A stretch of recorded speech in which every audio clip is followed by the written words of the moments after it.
Buenas tardes, profesor. Nos encontramos el día de hoy en la radio Sintonía para hablar de un tema que en el Perú se marcó muchísimo, porque ya sabemos que hasta el día de hoy los peruanos somos muy románticos. Y para hablar del romanticismo y de cómo este movimiento tuvo un impacto en el mundo, hemos traído a dos invitadas, nuestras colegas Liz Bravo y Janet Paucar, que se encuentran el día de hoy en el set, quienes nos acompañan para poder resolver nuestras dudas y amplíen nuestro conocimiento. Así es, Luz. También como introducción al tema, quiero decir que tengo sabido que el romanticismo es un movimiento que tuvo una reacción revolucionaria contra la Ilustración y también el neoclasicismo, teniendo como prioridad a los sentimientos en esta actualidad. Pero dinos, Alejandra, ¿dónde es que surgió este movimiento y en qué siglo surgió?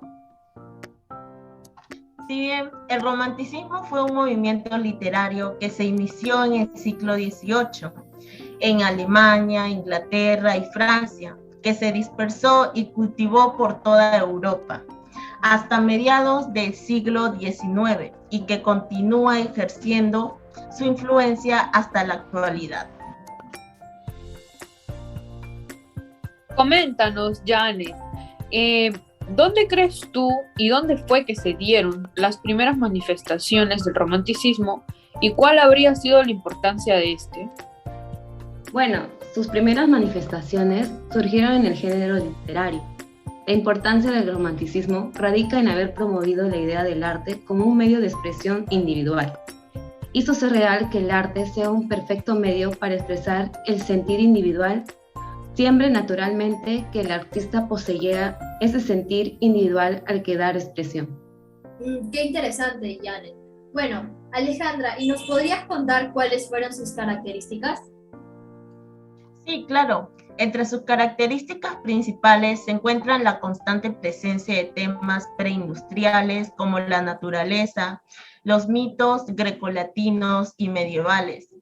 También se caracterizaba por la búsqueda constante de la originalidad como una forma de contraponerse a la profesionalización del artista y de la inversión de la obra del arte en una mercancía.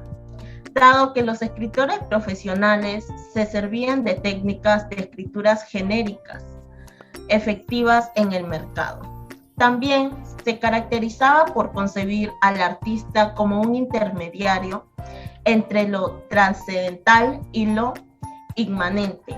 El artista solo escribía por la inspiración, también como una forma de oponerse al profesionalismo en la escritura. Y a todo esto, Janet, ¿habrá alguna acotación que quisieras hacer a lo que dijo nuestra colega Liz Bravo? Sí, por supuesto. Concuerdo con mi compañera Liz. A ello añadiré lo siguiente. En el romanticismo también hubo un rechazo al neoclasicismo y a la ilustración, como también la exaltación de los sentimientos y la subjetividad. Y muchas veces también hubo la rebeldía ante las reglas del arte y la literatura. El culto del yo y del individualismo también hubo. Y por último, la valoración de la originalidad también fueron otras características muy marcadas. Es así, es muy correcto, Janet. Y también no solo estas características fueron marcadas en la literatura, sino que también en otro tipo de manifestaciones. Y Liz, ¿podrías comentarnos alguna de estas? Claro, también el romanticismo se presentó en obras de arte, lienzos, esculturas, construcciones, vestimentas, canciones, teatro e inclusive en lo político.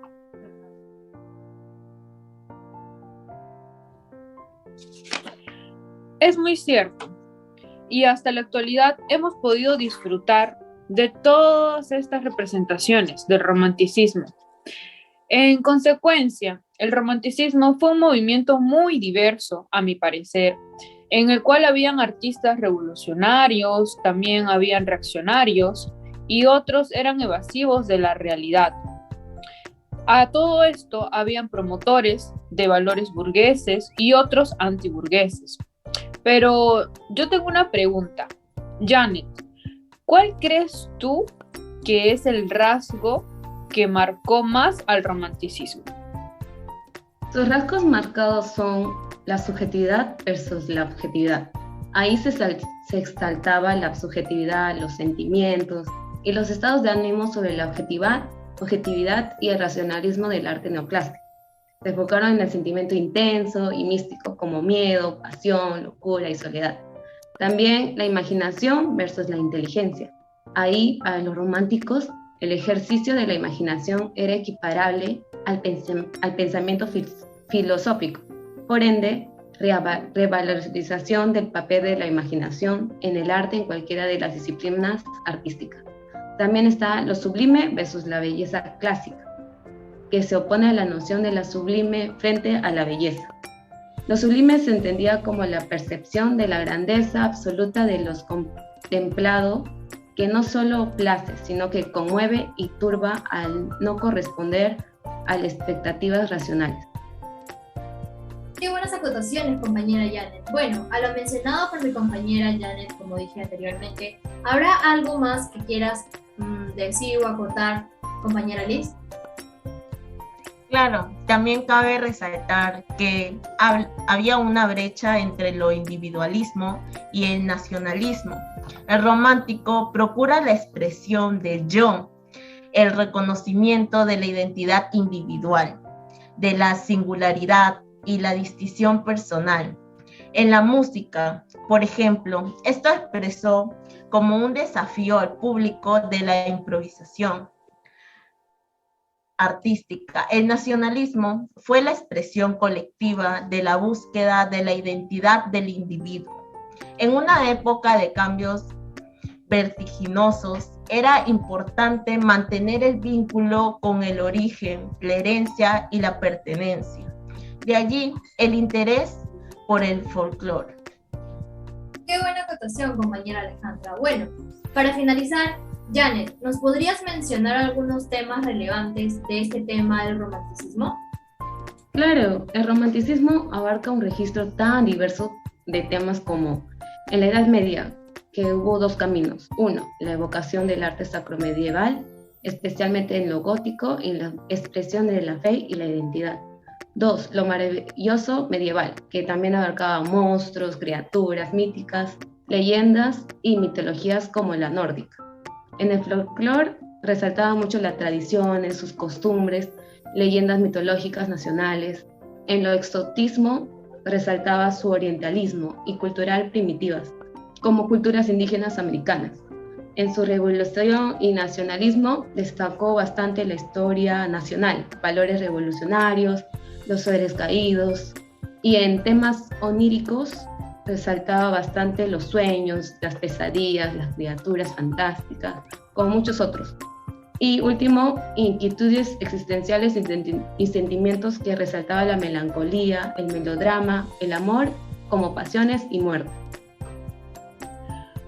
Bueno, de verdad ha sido un placer escucharlas y yo creo que en conclusión sobre el romanticismo podríamos decir que el romanticismo ha sido un movimiento que se opone totalmente a la ilustración, ya que los ilustradores creían que la razón era el motor que impulsaba al hombre hacia la felicidad.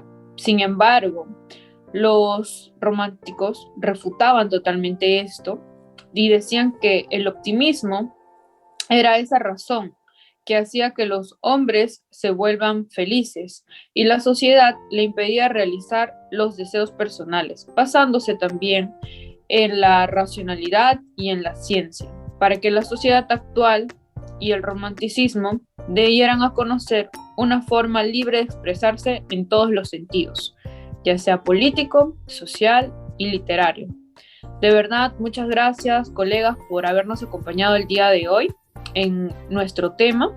A mí y a Cassandra, muchas gracias Janet, muchas gracias Liz Bravo por su presencia. Muchas gracias por la invitación. Muchas gracias Luz y Cassandra.